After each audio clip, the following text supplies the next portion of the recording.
When a patient has facial weakness, one of the most useful clinical questions is whether this is an upper motor neuron lesion or a lower motor neuron lesion. That distinction quickly tells you where the problem is likely to be.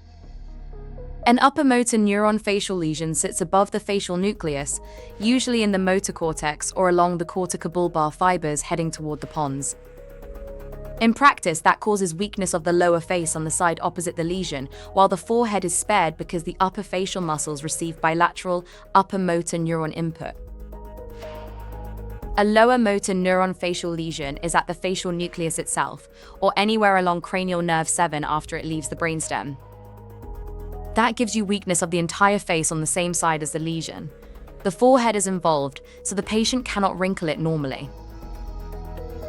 Lower motor neuron lesions can bring other facial nerve findings with them, like incomplete eye closure with dry eye and even corneal ulceration risk, plus hyperacusis and loss of taste over the anterior tongue. With upper motor neuron lesions, the facial pattern is only part of the story. The rest of the symptoms depend on the size and location of the central lesion. Here's the quick memory aid. Forehead spared points to an upper motor neuron lesion, and forehead involved points to a lower motor neuron lesion. Think lower face only versus whole face.